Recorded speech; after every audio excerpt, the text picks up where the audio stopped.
dunia diam, luka jadi biasa. Gaza menangis, siapa yang rasa? Mereka kata cukup bantuan sampai, hakikatnya kosong, cuma berita yang sampai. Khemah jadi rumah, trauma jadi kawan. Dunia lihat tapi hilang perasaan. Bila derita jadi kebiasaan, itu tanda hati mula dimatikan. Bukan tiada krisis, krisis tak dipandang. Kebenaran tenggelam dalam bayang-bayang. Ini bukan simpati, ini komitmen.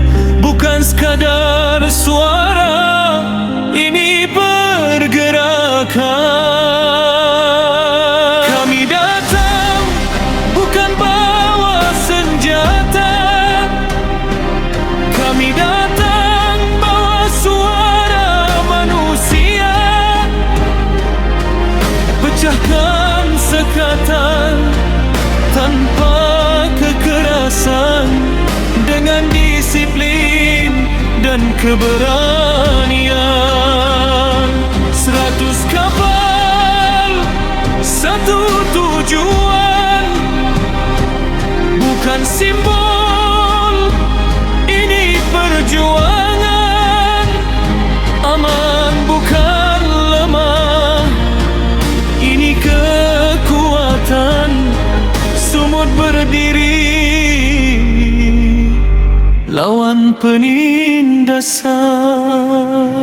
Laut bukan tempat untuk bicara, silap kecil boleh jadi bencana.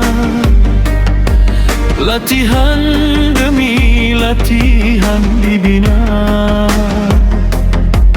dari semangat jadi sistem nyata. Ini bukan misi cari perhatian, ini gerakan penuh perancangan.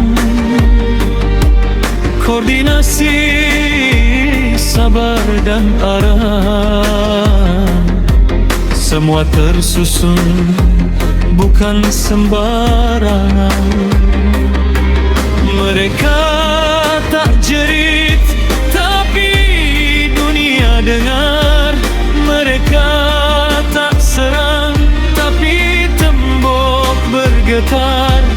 Mereka hadir jadi saksi hidup bahawa kezaliman masih belum luput.